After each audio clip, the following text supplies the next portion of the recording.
Hi friends, my name is Zach Workin and welcome to the Youth Ministry Roadmap. For the next 5 videos, we're going to examine the 5 phases that your youth ministry will go through: discovering, building, developing, scaling, and succeeding. Today we're going to introduce the series and talk about the discovery phase. A lot of what most youth ministers need is context. So where are you in the process of building and leading a successful youth ministry?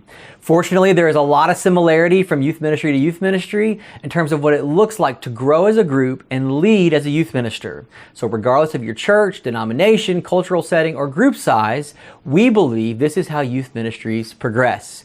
It's important to understand this because knowing the roadmap can help you when you and your youth group seem like they're treading water or even regressing.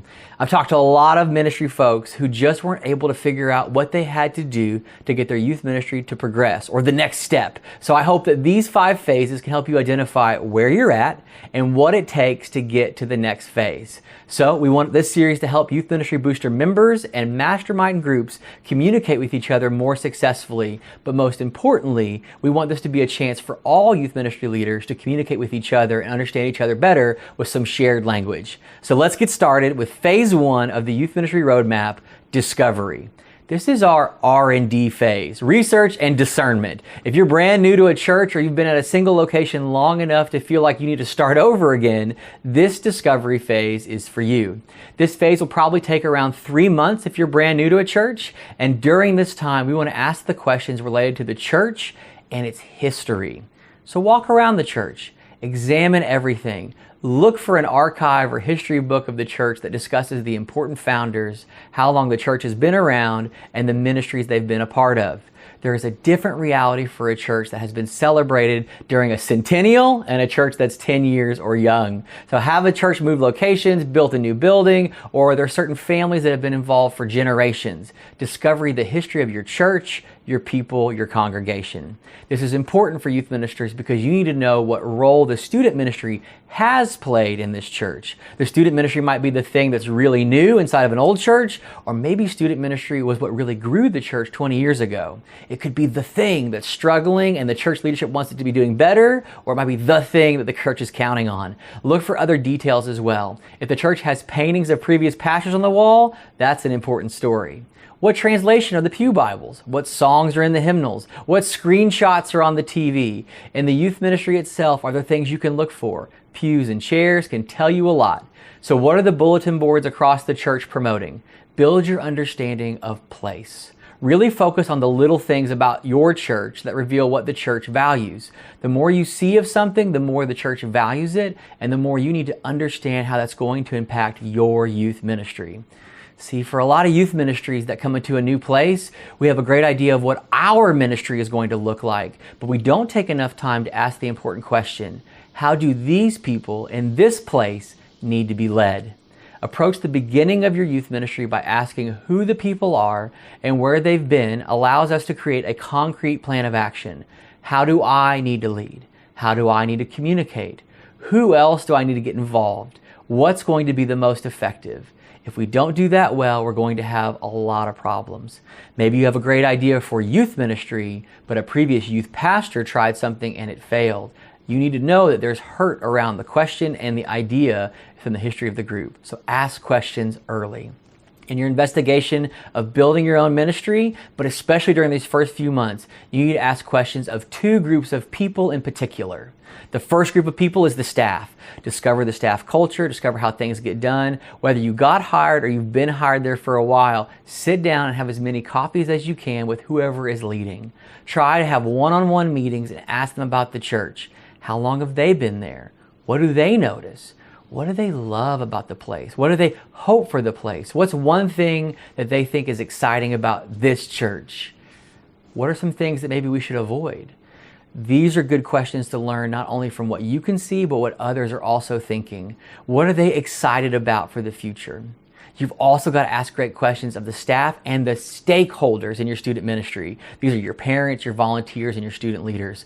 These are the people that want you to succeed, or at least want to know what you're trying to do. You're going to want to connect with stakeholders in larger groups. For as many opportunities as possible in your first 30, 60, or 90 days, set up opportunities at coffee shops, the church, or a restaurant, and invite people. Have ice cream parties and socials to hear what they are expecting, hoping, and dreaming about the church and the youth ministry.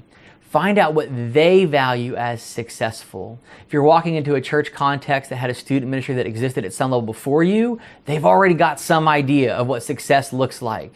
And if it doesn't look like yours, you don't want to take that approach intentionally too soon or too long.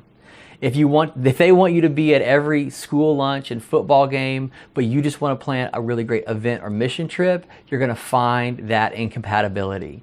So listen to what the parents want from the youth pastor, listen to what the volunteers are craving from you in leadership, and hear what the students say, but most importantly, what they value. I get it. You don't want to do a lock-in because they've been doing it for 4 years and you don't like them anyway. But hear them talk about the way in which they love hanging out for long periods of time on the weekend outside of Sunday mornings. That's a value. Hear them talk about their passion for missions. Hear parents talk about putting together resources for them because they have questions and feel under-resourced. And approach your small group leaders and volunteers who say, I don't know how to lead a group, with ways in which they can lead better. Show them the way and model it for them. You don't have to address all these things right now, but those need to be on a list somewhere at your desk or in your office because they are now some of your objectives in your next phase. It's not just about bringing your philosophy of ministry to a new place, but you need to be adaptable to see what is valuable in light of their expectations. Now, during this phase, we are asking questions, learning from them or figuring out where they're at and why they're there. And so as you start to ask questions, think through, given what they've already experienced, what would maybe excite them more than they've ever been before? There may be some things in your back pocket that didn't work at your last ministry, but for whatever reason, it might be a hit here. You're dealing with a new place, different people, and we won't know who they are until we ask them those questions, figure out what they're excited about, and things that you would share as their new youth pastor.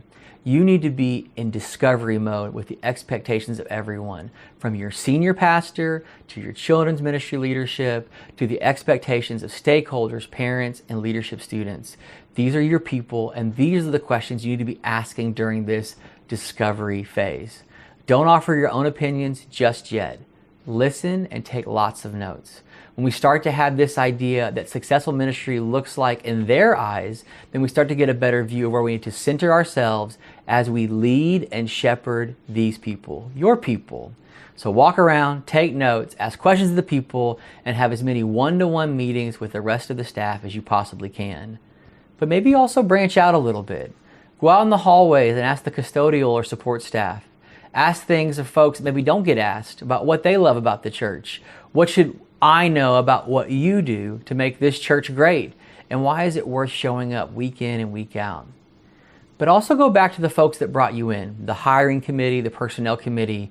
They were put on a team to bring in the next great youth minister, you, for this church. So they definitely want you to succeed. Keep in close contact with them for the first few months. Send them weekly updates. Have them be your prayer team of how you're approaching things. And maybe they can offer you insights more than anyone else because there's already a relationship there with them. And then the final group I would suggest you ask questions is the community around your church. What can you learn about the schools and the neighborhoods nearby? Find out who are the people that your church is placed next to. Is your town a soccer town, a football town? Is there an arts culture that's near or around the high school or the community? Are the students that you're trying to reach out connected to these things but not connected to the church? What about the demographics of the folks you serve? Are you rural, suburban? Knowing as much as you can around the community as well as the current congregation matter. You can be a bridge to new areas of ministry. You want to get the full picture of the community God has placed you in. That way, when you begin the next phase, you'll have all the information that you need to build a foundation of something that reaches and engages, not just the current students in your group, but those that are in your community. So there are two final things I want to add. First, even if we aren't new to a church, you can always come back to this phase. There is always a time where you can start over and ask great questions about how our vision might thrive fresh in this church. Always be open to investigate and take seasons of intentionality to ask great questions. We can also be in a phase if we are beginning a new project or expanding a new section of ministry. Again, before you build the whole thing, start at the bottom by asking the best questions of the culture and context that you're in. So there you go. Phase 1 discovery. There's some resources listed below, and I'll see you next time as we talk about what it looks like to take what we've learned in our discovery phase and begin to build a successful youth ministry.